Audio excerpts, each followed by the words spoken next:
this is Jeroen, and this is Anchorman's AI Journey. Tune in to get inspired by the opportunities, impact and capabilities of data, machine learning and artificial intelligence.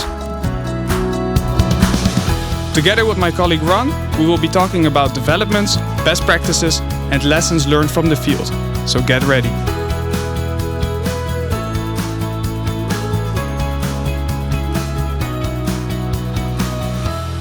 Welcome everybody. This is the AI Journey with Ron and myself. And today we have a very nice guest, Associate Professor Pim Haselager from the Radboud Universiteit in Nijmegen.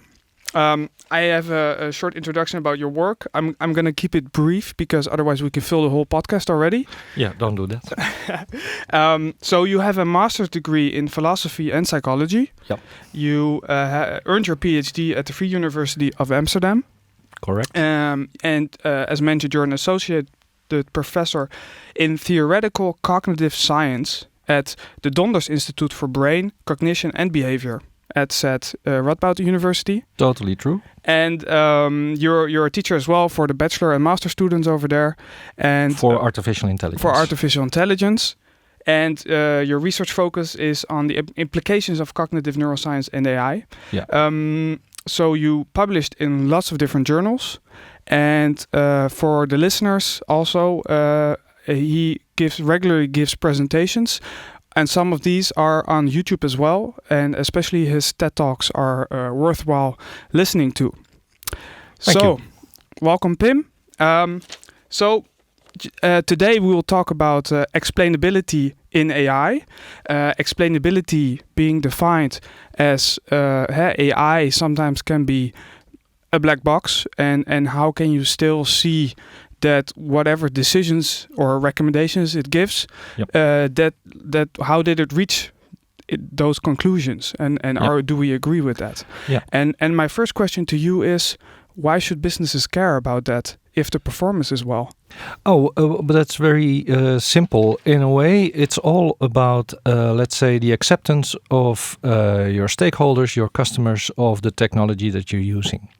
So if people are concerned, whether that's justified or not, it's very important that their concerns are addressed and that they get explained, that they don't have to worry about, for instance, privacy or bias or whatever. So explainability is your prime method of convincing others that the products that you're making or that you're using are safe and reliable. I always compare this with cars. You know, if you buy a car, of course you want a good motor, and the engineers normally work very hard to build that motor as well as possible. But the main concern of many customers are the brakes. And so from the beginning, you have to convince users. Of course, with cars, nobody cares because that's all regulated. But in AI, it's not regulated. So you have to convince your customers that your products have reliable safety guarantees. And explainability helps in that. So if you care about those aspects, you make more money. So, but sticking with your analogy of cars and playing the devil's advocate, especially nowadays, lots of modern cars, they are so complex, and with the tuning chips and the way they manage the symphony of firing cylinders. Can we even understand that? Well, that's the big question to AI itself. So the funny thing is that we create challenges because of the development of artificial intelligence, because we have algorithms that are so complex that they are very difficult to understand even for the experts, or sometimes even in principle not understandable at the moment. That's not the end of the story. It's the beginning of a new challenge for AI. How do we build systems that can help us to understand the systems that we created that are, for instance, self-learning? So for me, this is just the next step. First, you identify the concerns. What do people care about? What do they worry about? You try to address them by developing a technology that addresses those concerns. And assuming though that because now we're touching upon one of your research focus, human interaction with AI. So how important is that for human interaction? It's about building trust. Yeah, it's about building trust. It's being able to rely on a system. It also has a lot to do with keeping responsibility with humans there where it's necessary, because you cannot take responsibility for stuff you don't understand or only remotely. So there's lots of ways also for legal accountability. In certain cases, you have to be able to explain why something went wrong, for instance. You see this in airline industry, if something goes wrong, there's a huge investigation to figure out exactly what were the causes for the crash, for instance. In AI, it's going to be similar. Whether that's self-driving cars or decision support systems, you need to know, preferably at the moment that it's operating, but if not, after the fact, how things came about. And that's why you need explainability. So interestingly, I think 2 days ago, Geoffrey Hinton, one of the pioneers of deep learning, he tweeted. I don't know if you've seen this about. Okay, great. It was silly. He tweeted. So I'm paraphrasing here. Assuming you have an AI surgeon that has a 90% accuracy. Cure rate. Sorry. Cure rate. Cure rate. Right. You've seen it as well. Cure rate. I've seen the tweet as well. Yeah. Or a human surgeon who has a 80% cure rate, and then he provocatively asks, "Would you want which one would you want?" Yeah, no. If the only information you get is about accuracy rates, then or cure rates, then you take the highest percentage. That's obvious. So what's his point? If something is better, then it's better. And we shouldn't refuse it just because it's AI. I don't want to put words in his mouth, but I'm gonna assume that what he wanted to say is, aren't we holding up AI to higher standards than ourselves? Well, but that I think is totally fair. I think it's totally fine, and we all do keep standards higher for technology than for human beings. Excuse me, if I get carried across a road or something by two persons, I use different standards for the reliability of the carriers than I do for a bridge. I may hope so, So of course we keep technology to different standards than human beings. The thing is, performance level is not the only criterion. And we just talked about this. If things go wrong, you want to know with a very high accuracy why things go wrong. You may even be able to predict under what conditions things might go wrong. And all that it's not just a performance issue. That's why I thought his tweet was a bit silly. With all due respect to Hinton, because he's one of the greatest in the field. I think he might have meant a little bit different thing with it. So the assumption I think that many people have is that if you don't, and this is where explanation comes in, is that the AI will not be transparent in why it's doing what it's doing. So people are, I guess, inherently afraid of trusting an AI, even if it's performing better than a human, just for the sake of it not being human.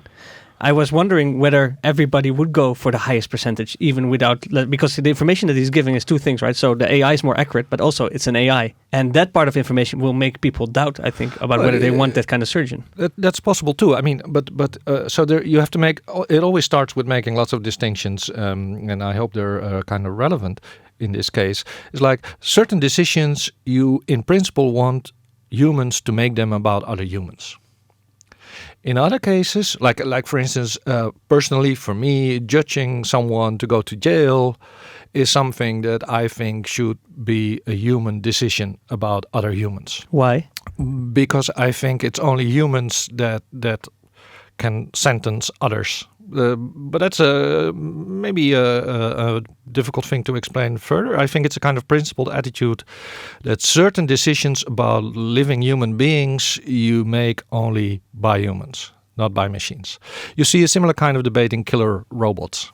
The decision to kill is something, for better or for worse, it's not, but it's a different issue than performance. Precisely, this is why I mention it. In some cases, you think this is something that can only be decided by humans because humans are accountable in ways that machines are not. Interesting. For instance, you can punish humans. You cannot punish a machine. You can destroy a machine, like you can destroy a fridge, but they don't care. Humans, you can punish, which is the whole basis of the law system, right? I mean, you sentence people to jail and they don't like it, or you sentence them to fine and they don't like losing money. So that's, this whole issue of liking or not liking, of pain or reward, that's something that typically applies to living organisms in general, let's say human beings for the current context. It doesn't apply to machines, except in a metaphorical sense. But does that still apply if you reach a theoretical 100% accuracy? Well, 100% accuracy... Theoretical. Yeah, theoretical. No, 100% accuracy is 100% accuracy. You know, I don't know how the light switches are in terms of 100% accuracy, but I think they're sort of 99.99, etc. Yeah. I go for the light switch, and I don't want someone with matches to lit the candles. Yeah, that's obvious. But the point, of course, is that we're not there, and we're not going to get there in a lot of contexts. It's going to be 80% or 90%, 95%. And here's another question that I think is important in this context. Are these 10 or 20% of failings, are they random or are they selective? So will the system single out similar kind of people to locate the damage? Does it fail in similar kinds of cases? And so let's say it's a surgery robot and red-haired people like I was when I was younger. You still are. Thanks. Are we a subgroup that somehow gets more of the damage? Yeah. Then I would like to know those kind of things. And I don't care about 90% because for me, as a subgroup, it actually applies more to me than the others. You're referring to the system having a bias, like a bias, exactly, as we discussed also in and the previous biases episode. can be hidden in an overall very high performance level. Mm-hmm. That's why also, of course, it's a tweet. You have to be short, but I would have expected of Hinton a little bit more sophistication regarding this issue. But then explainability could also help reduce bias. Well, by making things visible, you can make it addressable and solvable. So this also touches on one of the things you've written in one of your papers together with your PhD student Gabi Ras. Yeah. And about the fact that, first of all, what is a good explanation then? And second of all, does everybody need the same kind of explanation or not? No, you don't. There are many different kinds of people involved in decision support system, machine learning kind of application. So you have, for instance, the experts, the developers of the technology. If they want to diagnose a system, they get totally different kind of information than when you're a data subject about whom the AI is making decisions. I want to check, did, for instance, the fact that I have red hair influence the decision to give me a mortgage or not? It's not going to be very likely, but just, for the idea. An expert system developer wants to know all kinds of mathematical details about the inner workings of the algorithm that you or I wouldn't be able to understand. At least I wouldn't. Then someone who applies an off-the-shelf kind of application but has to learn it to the particulars of the company, is a sort of the technical expert of the company, but he gets an existing piece of equipment and he modifies it. He sets some hyperparameters to sort of modify it so that it fits the organization. Needs other kind of information. Doesn't have to know everything about it, but more than the standard user. Then the person who gets, the machine, the decision support system, the professional who starts working with that decision support system needs to know yet other things. I, as a client, need yet to know other things. So explanation diversifies into 4 or 5 different kinds of explanation. And we all want to know different kind of things. So an expert, for instance, really needs to know the mathematics and all the details. I, as a customer, need to know kind of counterfactual explanation. So if I would change my hair color from red to black or blonde, whatever the case may be, would I then get the mortgage or not? Does it make a change if I change that variable? That's important for me to know in relation to bias, for instance. For an expert, there's totally different kind of things at a more fundamental level. So do you have any ideas about what would be an ideal explanation on each of those levels? Let's focus on maybe the end user, the customer, and maybe the business stakeholders. No, it's a good question. And there's a lot of psychology in here. I mean, so you have different kinds of customers. Some are smart, some are stupid, some are interested, some are not. Some are a little bit paranoia, others are not. So what works as an explanation is not the same for everyone, even within the same category. And you see this with health too, right? I mean, if a doctor tries to explain something to me, he talks in a way different than to my mother, who's 89 by now. You know, you adjust. And this is also something that human beings are very capable of, if they're in a good mood and, you know, not totally insensitive. We have variation there too. And this is something that machines still have to learn. That's the whole topic of explainable AI. And it's in Dutch you would say it's maatwerk. You know, you deliver a product that is really fine-tuned to the individual you're working with. Tailor-made. Thank you very much. So do you think though, so that sounds also very much like a trust issue, right? Maybe even mentioning like we're before the uncanny valley of intelligence. Could you envision a future where, because the explanation is always right and we're getting there, that explainability will become a less important topic? Yes. Because AI will be so accepted by society that people assume either way that it's correct? Well, okay, that's two different kind of questions. At some point, I think once we've covered the basic ground of explainability, it will recede into the background. Because we have the basic structures, we have the basic explanatory modes, we have the sort of tailor-made kind of solutions, then it will be less of a topic because the basic technology is there. And you see this, for instance, with airplane industry. I think airplane industry is one of the most regulated worldwide, very well done. Every once in a while, something goes wrong, like the plane that disappeared without a trace. You know, that was kind of still hasn't been found, I believe. Yeah. That's you know, that's sort of with the current technology and really not understandable. But that brings the topic back. But otherwise, we're accustomed totally, and we rely on getting the picture fully after the fact. With AI, we might get there, but that's not going to happen in the next 10, 20 years. I'm very bad at predicting future. I don't even know what I have to do tomorrow. But my safe bet is that that's going to be very complicated for quite a substantial amount of time, and we have to deal with it immediately. It's the next decades. So that problem is not going to go. But once it will be settled, we will rely on it. Yeah. So I still want to get back to the previous question about what would an ideal explanation then look like, because I mean, so far what I hear is everybody on Earth who can be subject to an algorithm will need a different kind of explanation because of the way that they have maybe different demands. But so how can a company come up with one way to serve them all, right? No, you don't. I mean, you start by working with categories. Mm-hmm. So the first thing, like the different categories, the expert users, you know, the expert developers, the people that set parameters for learning within a certain company, they are different categories. Mm-hmm. And then there's the data subjects, the users about which the decisions are being made. They want another kind of explanation, and you build for those categories. And then within those, you start. It's a little bit like marketing. You know, you have customers. Mm-hmm. Okay, that's one group. But then you start thinking, no, I mean, for some customers we're more interesting than for others. And so you start focusing on those kind of categories. I don't know much about that kind of stuff, but I remember, what was it again, RTL 4 or 7 only for men. Oh, yeah. Because they figured out that 40 plus men were financially the most kind of interesting for their advertisers. And so they started showing the movies. Well, so you go for certain categories.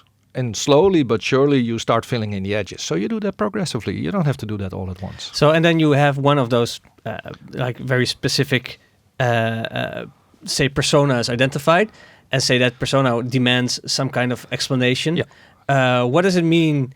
You know, how do we generate an explanation that will satisfy those needs? So you were saying earlier on that, for instance, you would have to identify what are the variables about you that if they were different, you would get a different result. Yeah.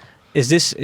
Would you need to go through all of these variables? If we make it really concrete and show them, okay, so if this would be different about you, then this would be the result. Yeah, but you can do so by asking, and they will show you by being interested in your product or not, by being happy with your decisions or not. So there is a self identification almost in relation. That's why it's so important to always start with the concerns that your potential clients and stakeholders might have about your products. I call this constructive ethics. Okay. So ethics is it's not about saying no to technology or to a product. I always say technology is like the rivers that enter the country. You know, you don't say no to the river. It will come. Mm-hmm. You have to channel it away from the areas that are sensitive and into the areas that are, happy with more water. It's the same with technology. So you have to channel it. How do you channel it? Well, that's by asking or by informing yourself about the preferences and the concerns of your clients and your stakeholders. As soon as you know more what they want, what they fear, even if it's not realistic to fear it, you still have to know, you can make better products and you can give them the kind of explanations that will help them to be more accepting of the technology because they know that their fears will be answered. Right. Or taken care of. So essentially explanations can come in many different forms depending on what the need is of the stakeholder or the customer. Yeah. Are there any the personalization towards individuals is the end point of a process. Like I said, you start with very large scale differentiation, categories of users. Once you got there, and that's an AI issue, AI can help you with this. That's the whole point of Explainable AI.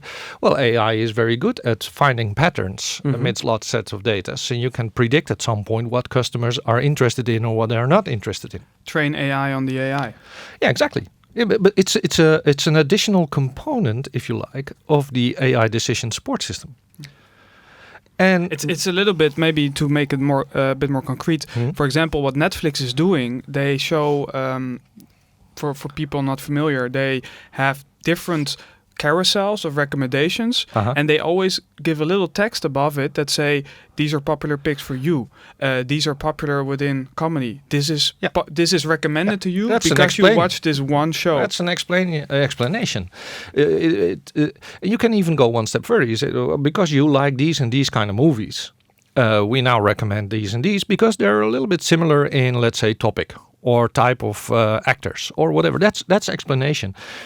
And already here you see that the kind of explanation that the system provides is at a different level than the people that build the AI for Netflix will need.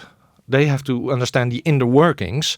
As a user, you only get to see the surface level. It's like, okay, those data points at the input were interesting for this recommendation, and the rest, how exactly we found those and how we combine and what the parameters are, you don't need to know.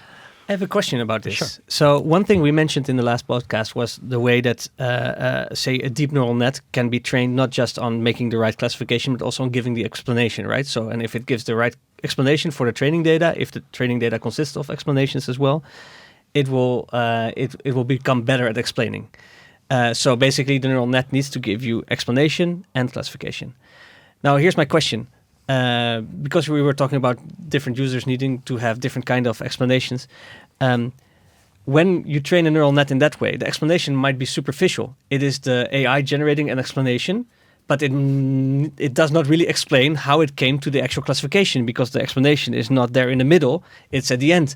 It comes with the classification, but it does not explain why it comes to that specific. You're asking what are the fundamental limits of explanation? Well, yeah, and would it be, say, okay for these type of end users to get like an explanation, even though it might not be actually the explanation, the fundamental explanation of how you get to the actual computations? No, but now it's getting seriously interesting and probably also a bit confusing. So, how veridical must the explanation be? Yeah.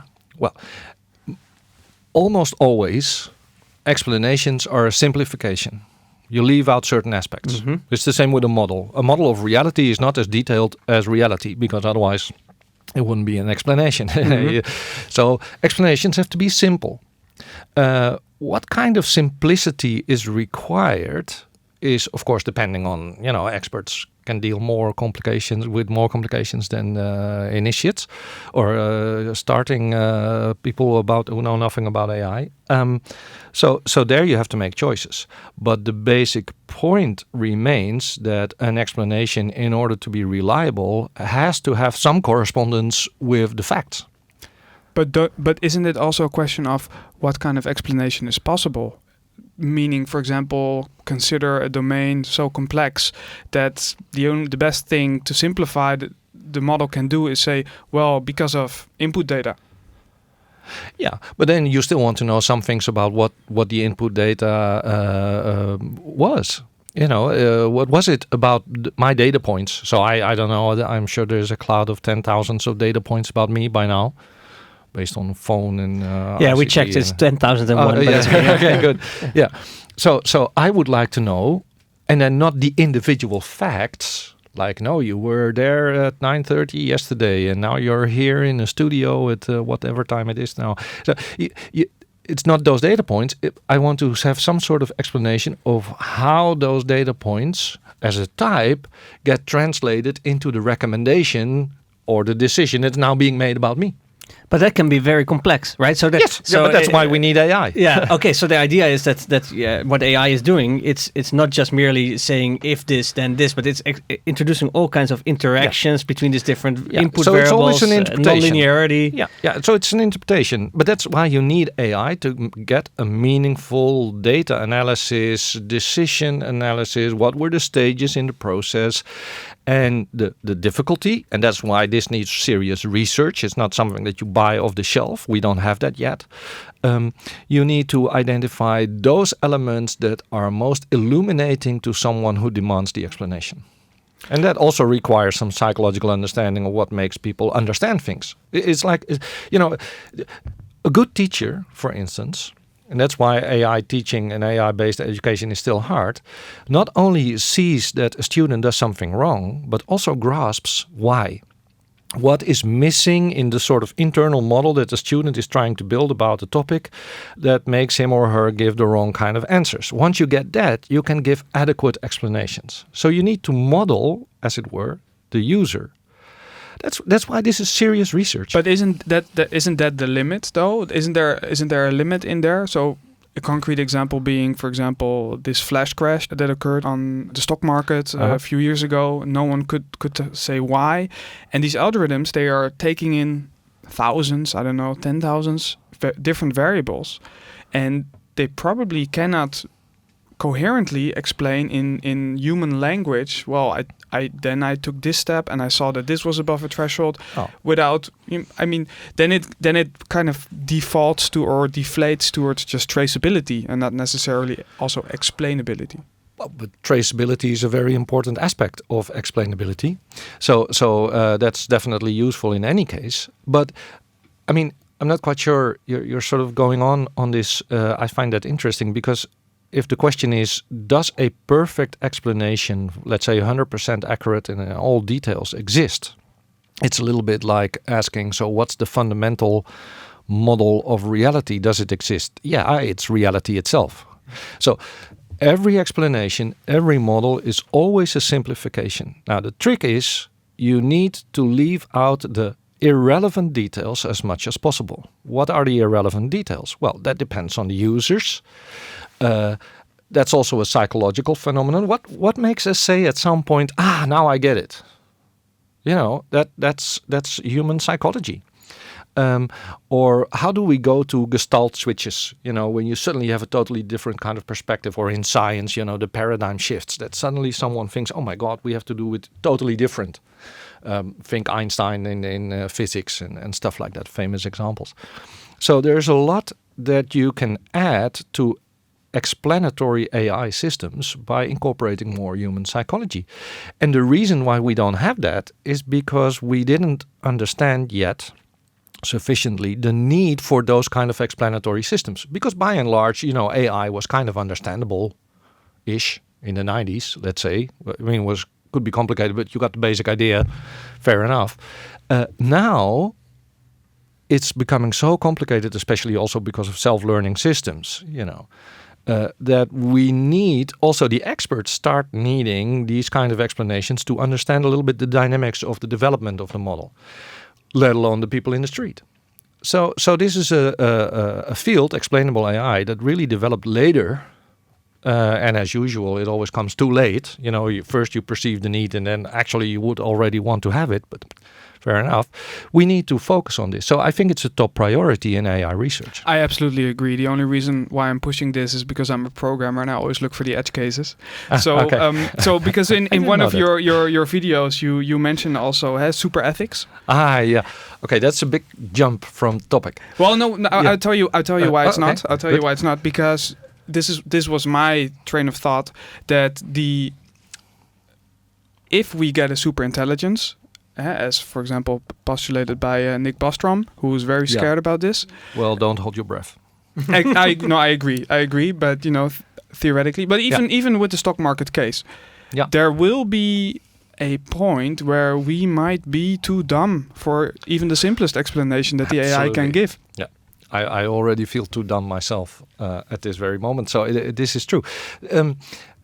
Okay, again, a couple of distinctions. You can build a system yourself, and then its performance in a domain that you know about will be higher than your own, and you have difficulty understanding it. I mean, most chess programmers were beaten by the program they wrote themselves.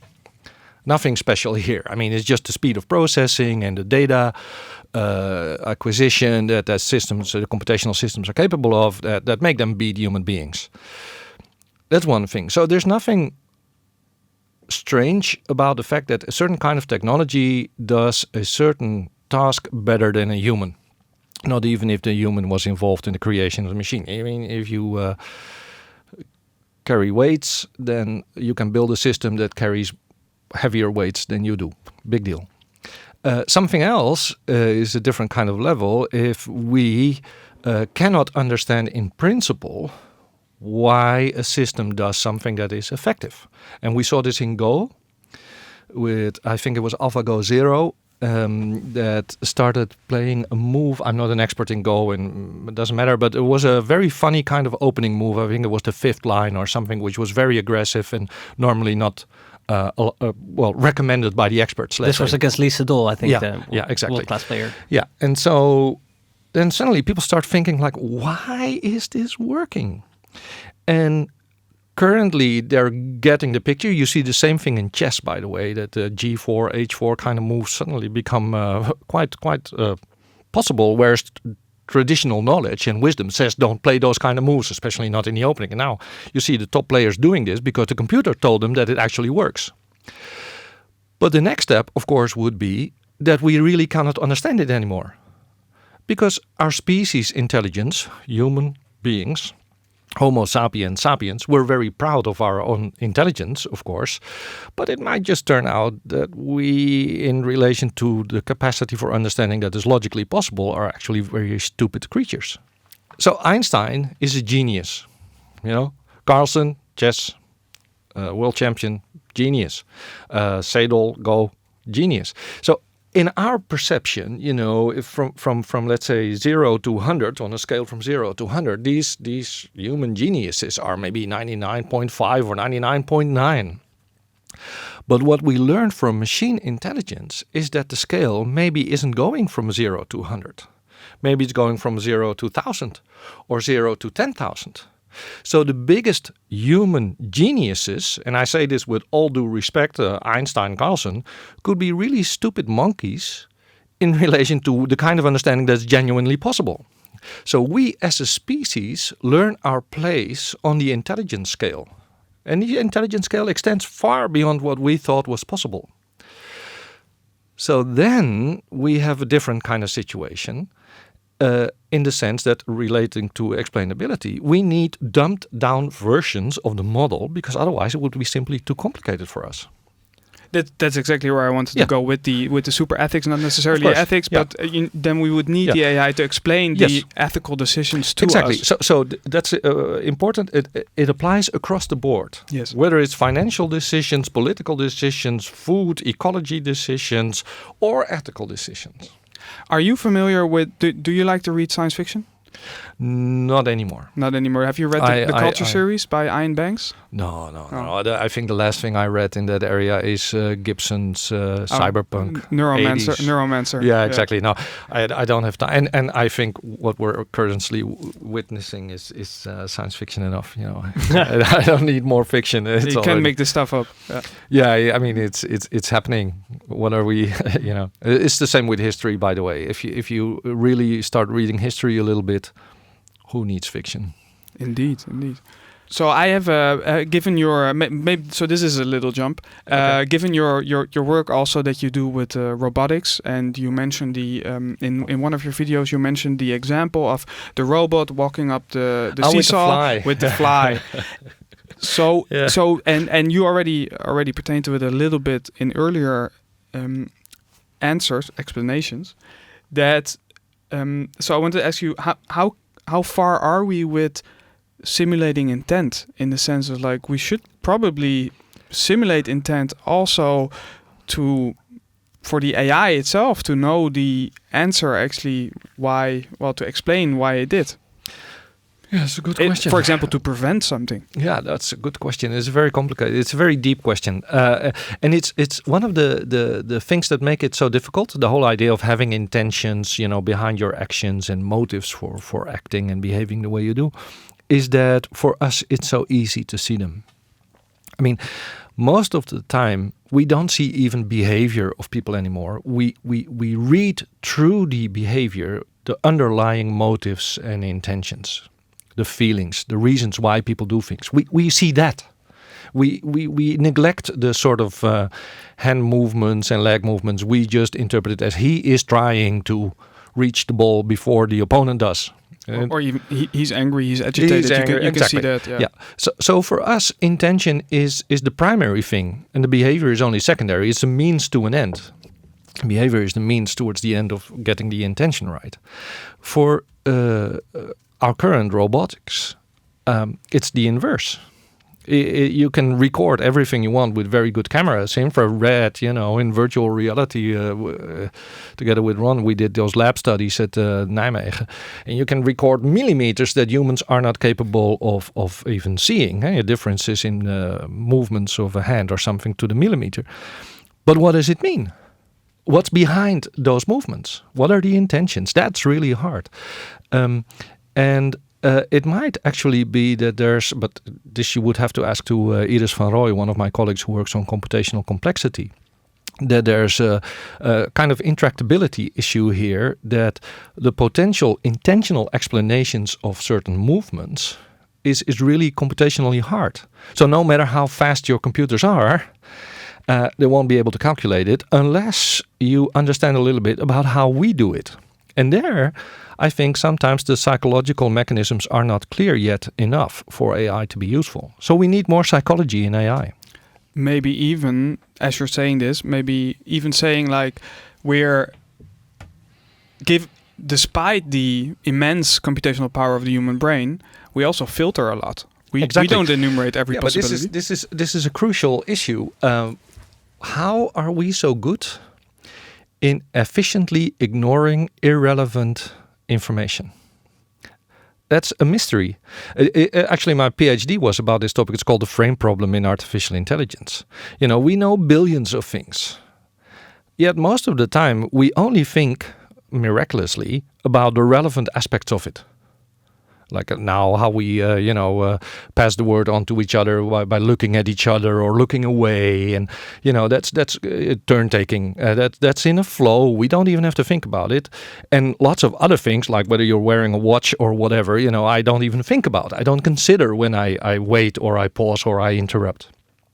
How do we ignore all this irrelevant information that we know lots about? I can talk for hours about watches. Well, maybe not for hours. But anyway, you get the idea. So we ignore all these irrelevant things. On what basis do we do that? That's the filtering function. And that's probably already perceptual, but there's also a lot of cognitive information in there and a lot of processing. And we haven't cracked that yet, which is why even our smartest systems are really totally dumb things in relation to common sense and social intelligence. Having a really interesting conversation with an AI is impossible.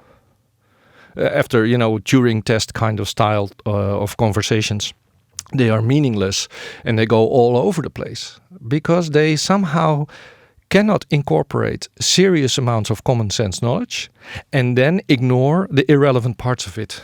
And the funny thing is, because it's so natural for us, we don't respect it.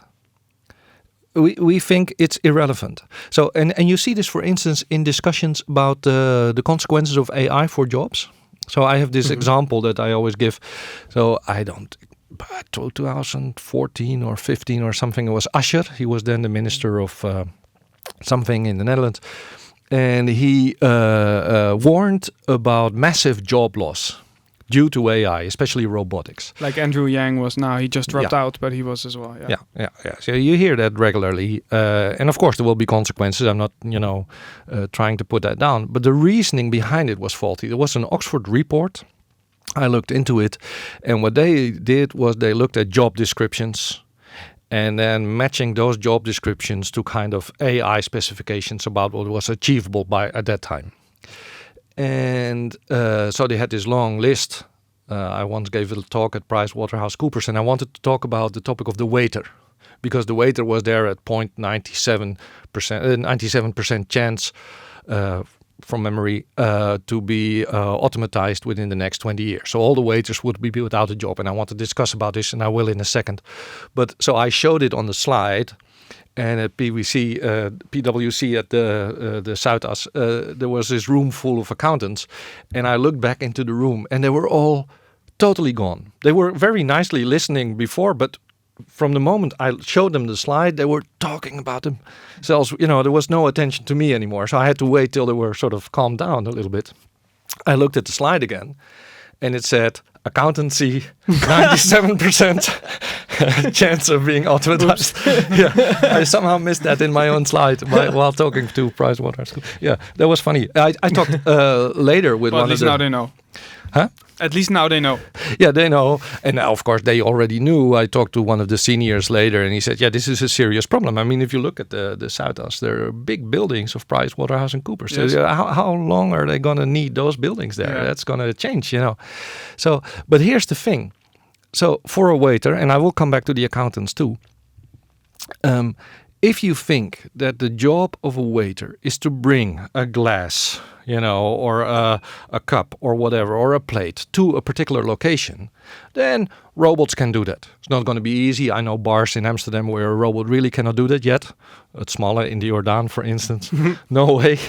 But in principle, that's doable by a machine. But if you think that a waiter is also someone who understands that there's a slightly older couple in very fancy clothes, looking a little bit sad, that you go there to lighten up the atmosphere and you give them a small antipasti or whatever, you sort of understand the atmosphere that they're having. Or you're a waiter at a full terrace and you see that guy wants to leave without paying, this one needs to buy another drink and that one is not getting any more because he already had too much. You're doing totally different kind of things. So those skills that we have, the social intelligence, the common sense, are things that are lacking in AI, but we don't value it much. We don't put it in job descriptions because we all have it by and large. And you immediately know when someone doesn't. That's really a problem kind of person.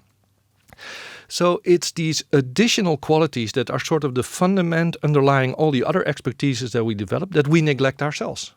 And it's the same with accountancy. I mean, if it's crunching numbers, yes, of course an AI can do that. But if it's a high-level discussion with the board of a company about, how are we going to deal with our financial report such that it satisfies the image that you want to have for your customers, public perception, you're talking about something totally else. And so we need to understand better the sort of particular kind of qualities that we humans have in relation to common sense and social intelligence. And we learn it by seeing what AI doesn't have. And here's the thing, and that's also going in the direction of super ethics. I think we should take the time to realize the special qualities that we have. So I sometimes talk with the directors of healthcare and elderly care kind of institutions, and then they want robots to have conversations with lonely people, which is about the worst idea that you can have. I don't blame them because there are television programs where you see robots and it looks like they're, but it's Wizard of Oz. They don't really talk. It's a human being that sort of puts in the words of the words into the robot's mouth. So it's false information in a way.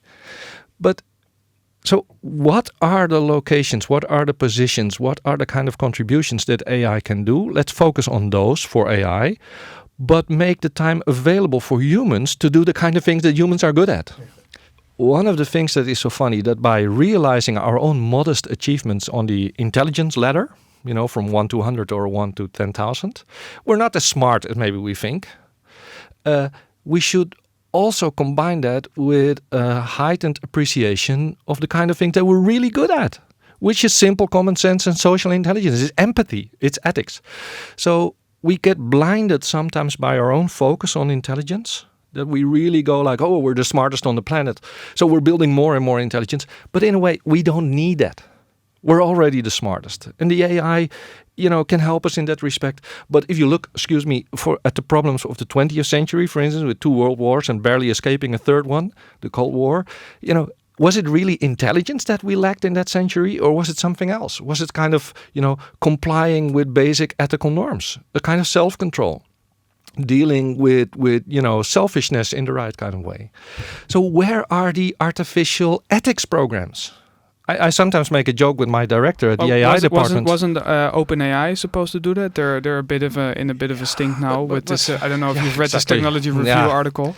No, there's the problem there. Just for the listener. So OpenAI is a foundation founded a couple of years ago by Elon Musk and some other very wealthy backers. They were supposed to be non-profit, but now they kind of switched to a for-profit organization where they put caps on it, but the caps are so outrageous that it's for all practical purposes a for-profit organization. And now people are starting to ask questions about their motives. Yeah, no, but there's a lot of ethical whitewashing, that's called, or ethical washing, whatever the phrase might be. It's where you talk about ethics to sort of sell yourself as a good guy, but actually you just do it for public relations, and there's no genuine ethical concern underneath it. And another problem that we have with a lot of ethics is that we all write these ethical codes. I think we have thousands by now. And every organization writes a new ethical code, but it's not helping at all, because the difficulty, of course, is in translating a concept like transparency or explainability or no bias, fairness, that kind of stuff into actual practice. Yeah, that's why you should incorporate virtues and not values. But that's why we need artificial ethics. So let me ask a question. I'm going to ask this question now, because super ethics has been mentioned like 3 times already. Yeah. So what exactly are super ethics and what are artificial ethics? Okay, so if it's true that the problems that are most urgent currently on this planet have nothing to do with our stupidity, relatively speaking, but with our lack of self-control and acting on ethical principles that we know are true. Take human rights or something like that. The Charter of Human Rights is not very complicated. We don't need deeper ethical insights. We know what the right ones are. We just find it impossible to behave in that way. So what are the kind of technologies that we can build that support our behavior towards more ethical behavior? I mean, we have billions is a lot, but we have thousands of fitness apps, and it's $1 billion industry. Where are the ethical behavior apps? What are the products in that domain? I looked for it at the Apple Store. I found one. And with all due respect to the makers, I support them completely, but it was terrible. Non-functional. Because the difficulty is not in prescribing, whether you believe the 10 Commandments, talking about the church or not. It doesn't matter. It's not the principles. The principles are relatively straightforward. It's complying with them. So we're morally weak in our behavior. So how do you make habit-sustaining, ethical habit-sustaining technology? I think that that's a very important field, but we're not building it because there's no money in there, no money to be gained, and you have to do it across the board. So that's a research field that I think, if you look at human species globally, that this species now has the capacity to understand itself based on neuroscience and psychology. We understand the mechanisms that make us work and that makes us behave. We understand the kind of problems that we have.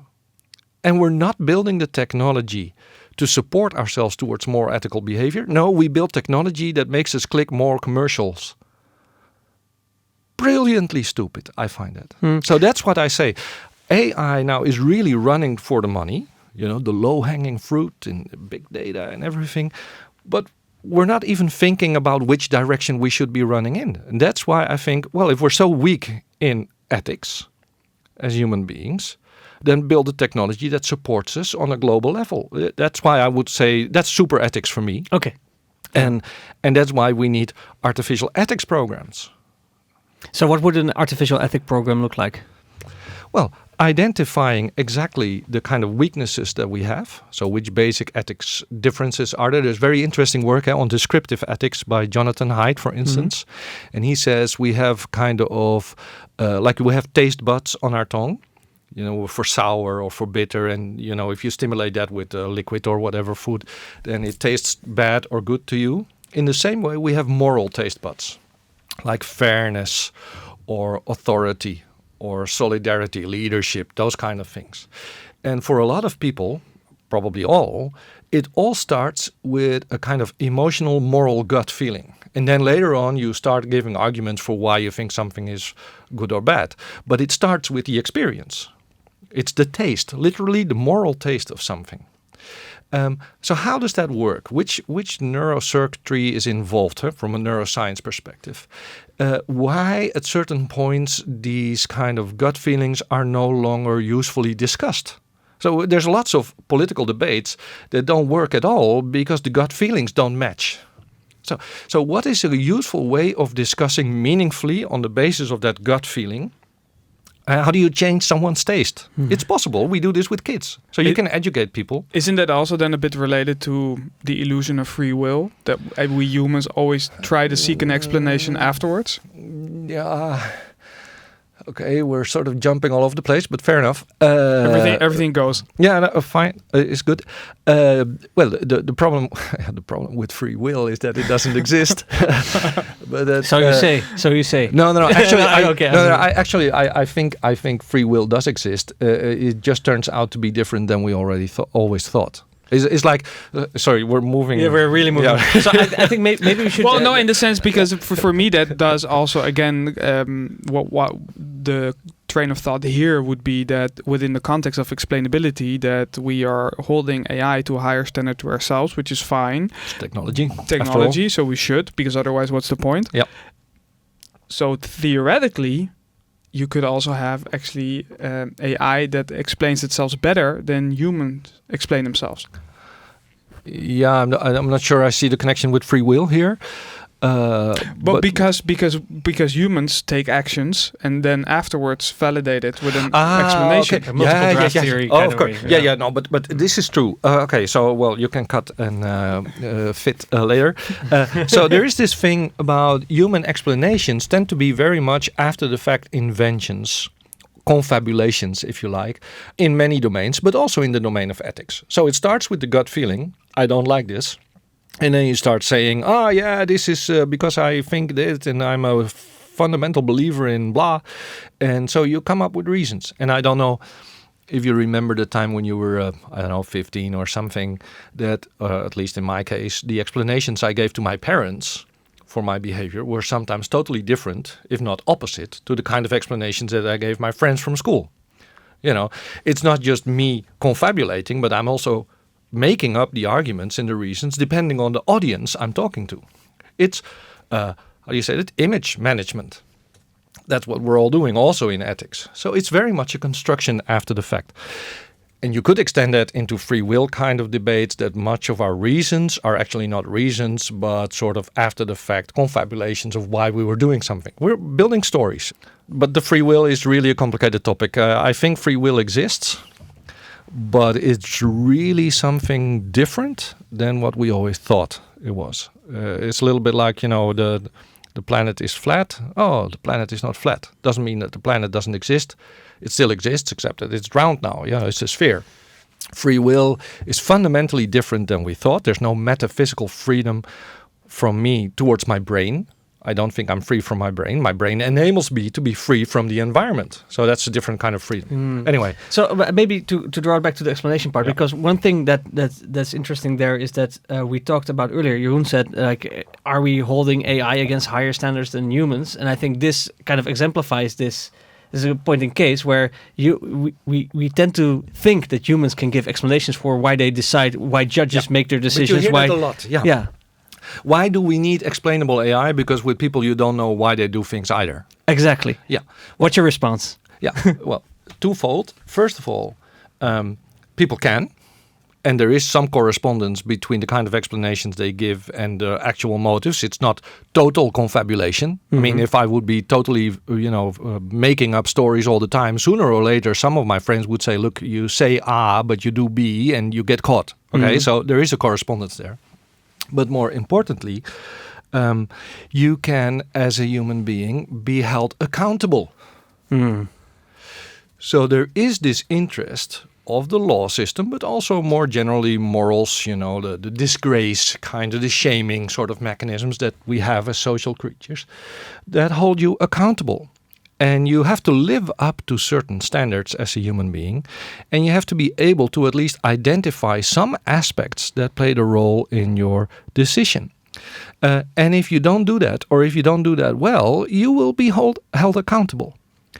And that's something, again, that goes back ultimately, if you go through the whole chain of reasoning, to the capacity of being punishable. Right, and so that AI is what does not have no, you can destroy it, but it won't matter. It won't mind. So is there? Okay, so this is very hypothetical and maybe science fictiony, but maybe not. Who knows? But is there a way to make AI accountable? So is there a way that we can train our models in such a way that it, like using reinforcement learning, we can already give it rewards and not rewards? Only if it's conscious.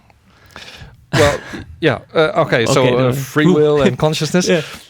But it is true. I mean, there is something like sentience, the capacity to experience things as pleasant or unpleasant, that the functional equivalent that you can program into machines is not sufficient for. So it's easy for me to make a program that makes a robot jump with joy and saying, I'm so happy, I can do that, very easily.